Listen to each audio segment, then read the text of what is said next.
आता एक मोठी बातमी आहे। देशावरती एक मोठं संकट येणार आहे। 14 राज्यांना आयएमडीने हाय अलर्ट दिलाय। यात महाराष्ट्राला देखील मोठा इशारा देण्यात आलेला आहे। काही दिवसांपूर्वी देशासह राज्याला पावसाने झोडपून काढलं होतं। पावसाने राज्यात कहर केला, शेतकऱ्यांचं मोठं नुकसान झालं। दरम्यान आता पुन्हा एकदा भारतीय हवामान खात्याकडून जोरदार पावसाचा इशारा देण्यात आलेला आहे। हवामान विभागाच्या नव्या अंदाजाने आता चिंता वाढवलेली आहे। पुन्हा एकदा कमी दाबाचा पट्टा निर्माण झालेला असून देशासह राज्यात अतिमुसळधार पावसाची शक्यता आहे। हवामान विभागाने दिलेल्या इशाऱ्यानुसार आजपासून ते 29 ऑगस्ट पर्यंत अनेक राज्यांमध्ये पावसाची शक्यता आहे।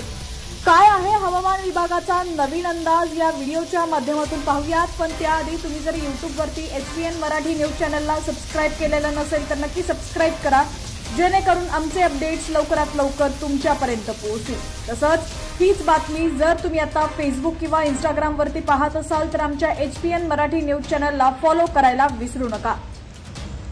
हवामान विभागाच्या नव्या अंदाजानुसार कमी दाबाचा पट्टा निर्माण झाल्यामुळे पुढील 3 दिवसांमध्ये झारखंड, राजस्थान, ओडिशा आणि बिहार या राज्यांमध्ये अतिमुसळधार पावसाची शक्यता वर्तवण्यात आली आहे। तर 28 आणि 29 ऑगस्ट रोजी मध्य प्रदेश, छत्तीसगड आणि महाराष्ट्रासह सिक्कीम राज्यात जोरदार पावसाचा अंदाज आहे।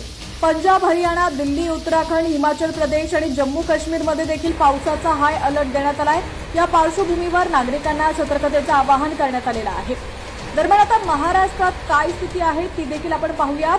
कमी दाबाच्या पट्ट्यामुळे राज्यात देखील पावसाचा जोर वाढणार आहे।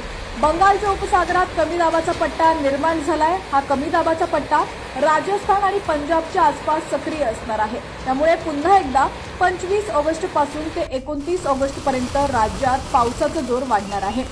महाराष्ट्रात, कोकण, मराठवाडा आणि विदर्भात या कालावधीमध्ये मुसळधार पावसाचा इशारा देण्यात आलाय। पुढील 5 दिवस राज्यात पावसाचा जोर वाढणार आहे। 17 ऑगस्ट पासून ते 21 ऑगस्ट पर्यंत राज्यात मुसळधार पाऊस झाला। या पावसामुळे शेतकऱ्यांचं मोठं नुकसान झालं। अनेकांच्या घरात पाणी घुसलं। पुराचा मोठा फटका लोकांना बसला। शेतांमध्ये पाणी साचल्यानं पिकांचं मोठं नुकसान झालेलं असून शेतकरी हवालदिल झालेले आहेत। दरम्यान आता पुन्हा एकदा हवामान विभागाकडून पावसाचा इशारा देण्यात आल्यानं चिंता वाढलेली आहे। या पार्श्वभूमीवर सतर्कतेचं आवाहन करण्यात आलेलं आहे। आता राज्यातील तुमचा जिल्हा कोणता आणि तुमच्या जिल्ह्यातील हवामानाची काय स्थिती आहे ती देखील आम्हाला कमेंट्सच्या माध्यमातून नक्की कळवा। पाहत रहा HPN मराठी न्यूज।